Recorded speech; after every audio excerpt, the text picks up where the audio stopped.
mots et qu'il y a des moments où il faut se réunir en pensant très fort à la main, mais en disant aussi qu'il faut qu'on arrive à vaincre cette maladie qui nous enlève trop d'êtres chers. Et je crois qu'on est tous touchés les uns et les autres de près ou de loin, mais souvent de très près, et on a tous des amis qui sont concernés par cette maladie.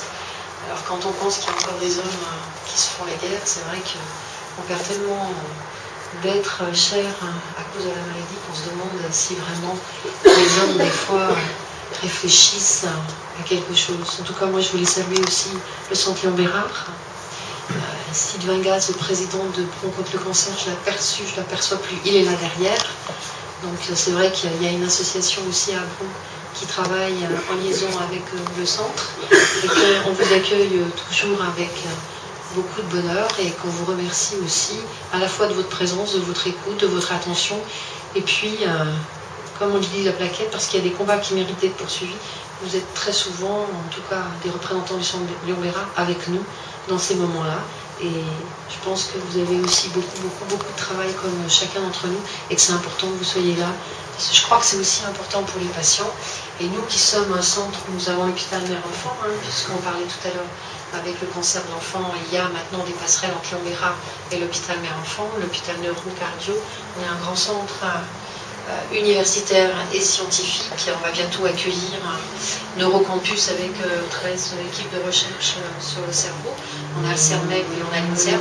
Et puis je l'espère qu'avec le professeur Rivlin, en tout cas, j'espère que dans un an on l'aura, c'est le centre d'épilepsie de l'enfant, le centre européen d'épilepsie de l'enfant. Et sachez que, en tout cas, toute l'équipe municipale, et on est nombreux ce soir, on est derrière vous. Et je pense que pour Damien, c'est bien aujourd'hui.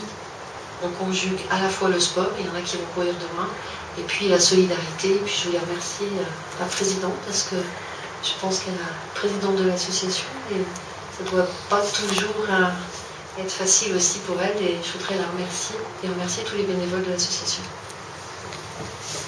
Bravo. Nous avons créé l'association en septembre 2009.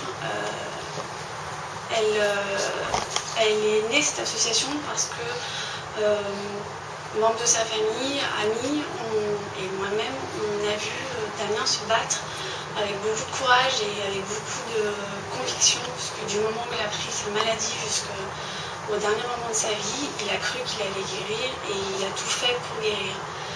Malheureusement, ça n'a pas, les traitements n'ont pas fonctionné, il est parti. Mais on s'est dit qu'on ne voulait pas que ça s'arrête comme ça et que ce qu'il nous a montré, ce qu'il nous a appris dans son combat, on pouvait s'en servir pour d'autres personnes et donc pour mobiliser les gens, pour récolter des fonds, pour mener des actions. On s'est fixé donc 2 objectifs pour l'association. Donc le premier, c'est de faire connaître cette maladie, donc les sarcomes, qui font partie des cancers rares. Il y a beaucoup de gens qui ne doivent pas savoir ce que c'est, mais on ne savait pas ce que c'était non plus avant. Donc voilà, on a envie d'en parler, on n'est pas médecin, mais au moins on peut orienter les gens pour avoir des informations sur ce type de maladie et pour que l'information se diffuse. Et le deuxième objectif, c'est de collecter des fonds. Donc on a décidé de reverser les fonds collectés au centre Léon Bérard. Damien a été suivi au centre Léon Bérard. On a toujours été très bien accueillis. J'ai toujours donc des relations avec le médecin Damien, le docteur Isabelle Ravocat. Et voilà, moi ça me semble évident. Et donc tous les fonds leur sont donnés. Et en plus, on va donner, les fonds seront utilisés pour la recherche sur les sarcomes, puisqu'il y a des équipes de recherche qui sont dirigées par le professeur Jean Boulet, qui s'occupe de ça. Voilà. Je vais donc laisser la parole au docteur Isabelle Ravocat qui va vous présenter les sarcomes. Merci Virginie.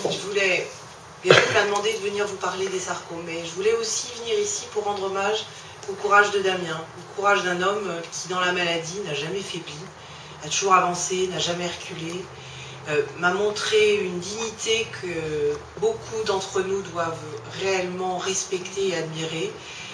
J'ai jamais fait de sport de haut niveau, mais je pense qu'il a combattu la maladie en grand sportif qu'il était. sans agressivité, sans injustice, sans sentiment d'être lésé, toujours en décidant d'avancer et de faire au mieux de ce qu'il pouvait faire. Malheureusement, nous n'avons pas pu aller plus loin, et pour une des raisons les plus grandes, c'est notre incompétence aujourd'hui à comprendre très honnêtement comment fonctionnent ces sarcomes. Alors, pour vous expliquer un petit peu, il faut que vous sachiez, pour avoir un ordre d'idée, qu'actuellement en France, il y a 55 000 cancers du sein chaque année. Il n'y a que 6 500 sarcomes découverts. Et quand on voit ce rapport, on comprend pourquoi cette pathologie, elle est très peu connue, parce qu'en fait, elle est très rare. Et l'autre particularité de ces sarcomes, c'est qu'il en existe 50 sous-types différents. Donc 6500 divisés par 50 sous-types différents qui se répartissent du cuir chevelu jusqu'au doigt de pied et qui peuvent toucher toutes les parties de l'organisme. Donc ça rend la maladie donc ubiquitaire très variable, très différente, qui peut toucher, contrairement à la plupart des cancers, les plus jeunes comme les plus âgés. Il n'y a pas une tranche d'âge qui est respectée. Tous les âges peuvent être touchés par un sarcome. Et du coup, quand vous multipliez ce tableau, vous comprenez pourquoi c'est difficile pour nous d'avoir une idée précise de cette maladie et comment faire pour la combattre. Alors, la plupart du temps, c'est une boule qui se développe dans un muscle ou dans une partie du corps, qui grossit doucement, qui grossit insidieusement. Et c'est vrai qu'elle peut atteindre facilement 10 cm sans donner des symptômes. Donc le jour où on la découvre, eh bien c'est une catastrophe.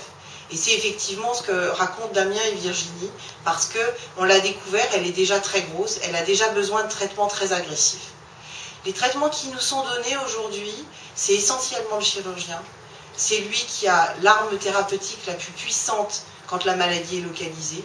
C'est aussi le radiothérapeute, et puis les médecins comme nous, avec la chimiothérapie.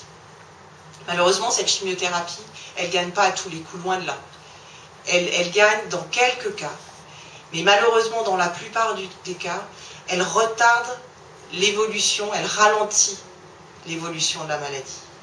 Et c'est justement aussi parce qu'on n'a pas les outils pour se battre qu'on a besoin d'avancer dans la recherche, et qu'on a vu la décision de Virginie et de ses amis dans le soutien du combat de Damien, beaucoup d'espoir, parce que c'est vrai que c'est ce qui va nous permettre aussi d'avancer dans des nouvelles armes thérapeutiques, d'avancer dans le diagnostic, et puis en disant que si on fait connaître la pathologie à tout le monde, peut-être qu'on aura plus de chances de la découvrir quand elle est plus petite, et donc de pouvoir la traiter plus rapidement, plus facilement, sans handicap, sans traitement aussi lourd que la chimiothérapie. Je ne veux pas rentrer plus en détail, parce que 50 sous-types histologiques, si je vous les raconte tous, vous allez vous endormir ou au bout d'un moment en avoir marre, mais je suis à côté si vous voulez qu'on en reparle. Simplement retenez que c'est une maladie qui nous touche tous, de 0 à 90 ans, qui est lourde de conséquences et pour lequel on a besoin tous de se mobiliser pour aller plus vite, parce qu'on y arrivera. Et j'espère que Jean-Yves Blais va vous expliquer comment fonctionne la recherche aujourd'hui, mais je pense qu'avant d'être à la retraite, je serais capable de vous dire qu'on a fait d'énormes progrès. Je vous remercie. Il y a 2 centres de référence sarcomes nationaux, il y en a un qui est consacré au diagnostic, et il y en a un qui est consacré à la thérapeutique. Je vous fais du centre thérapeutique. Les 2 centres de référence sont basés à Lyon, sont basés en fait entre le centre Léon-Bérard et les hospices civils de Lyon, montrant en demeurant bien que l'unité du site de Lyon sur cette thématique. Je voudrais vraiment commencer en disant que ce que l'on fait ce soir est extrêmement important. Extrêmement important parce que la recherche sur les sarcomes est probablement un des domaines de recherche pour lequel on peut légitimement espérer à court et moyen terme des avancées très significatives. Et au-delà de la pathologie sarcome elle-même, les avancées que l'on peut obtenir sur les sarcomes ont des conséquences extrêmement importantes sur les autres cancers. Il y a plusieurs raisons pour ça, mais comme ça vient juste d'être dit par Isabelle Recoca, les sarcomes sont des maladies très particulières par rapport aux autres maladies tumorales. Ce sont des maladies qui peuvent toucher tout le monde, qui vont changer le devenir de ces pathologies, qui sont encore tout à fait redoutable pour la très grande majorité d'entre elles. Je vous disais que quelques exemples de sarcomes avaient pu bénéficier de thérapeutiques ciblées. Parce que les sarcomes sont des maladies biologiquement relativement simples, elles nous guident pour le développement des traitements qui vont être appliqués non seulement à ces maladies-là, mais au-delà à des tumeurs plus fréquentes. Donc la valeur de la recherche qui est faite sur les sarcomes débouche très largement au-delà de ces pathologies. Et je crois que c'est fondamentalement le sens des initiatives à la fois nationales.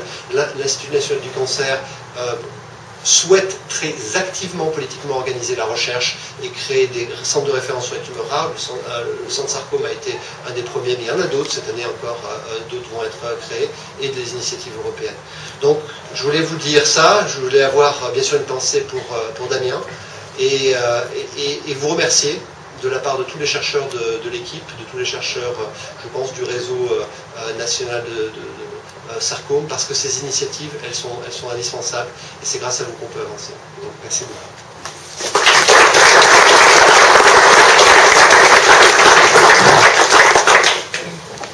Merci. Bon, je crois qu'on a été convaincus tous que le combat était important. Pour réaliser nos objectifs de l'association principale, et quand même pour cette journée d'âmes, donc on a lancé ça maintenant, vous imaginez bien qu'un événement comme ça se prépare pas du jour au lendemain. Les bénévoles, il faut évidemment beaucoup de bénévoles. Je pense qu'en France, on ne se rend pas compte, mais le bénévolat dans les associations, c'est primordial. Je pense que ça serait. Et donc là, on s'en rend très vite compte dès qu'on a lancé l'idée, dès qu'on a mis l'idée, notamment les bons amis. Nous ont dit, pas de problème, nous on vous aide, on vous met des moyens humains, des moyens matériels, et ça fait vraiment chaud au cœur. Des athlètes de toute la région, donc demain il y aura des athlètes de haut niveau qui vont encadrer les animations, des anciens ou des actuels sportifs de l'équipe de France d'athlétisme, qui vont venir d'Aix-les-Bains, qui vont venir de Grenoble, qui seront de Lyon, donc là aussi c'est assez représentatif de ce qui peut être la solidarité dans le sport. Et les partenaires, qui eux aussi, je dirais, quand on leur a présenté les événements, très rapidement, il y en a qui se sont sentis là aussi concernés, parce que, toujours pareil, dans les entreprises, il y a des hommes qui ont voulu répondre présent, qui ont voulu s'associer à cet événement, à cette association. Donc, en termes de partenaires, donc, ce que je vous disais, c'était la Subron, le club sportif, évidemment, d'athlétisme, la ville de Bron, les bons amis, le centre Cléon Bérard, Fitness Coach, demain, qui a dès 8h du matin, pour Élise et qui fera un échauffement, donc pour tout le monde, Fria École, l'Institut Vendôme, LVL Médical, le comité d'athlétisme du Rhône, il y a aussi qui me donne un coup de main, donc la société Steph, l'hôtel Campanile, les Décathlon, Castorama. Alors pour vous, c'est des anciennes nationales, mais c'est aussi surtout des entreprises qui sont sur Bron, qui sont de proximité. Aussi, dont après on a Vassel Graphique et l'Institut des Sports et Lycée.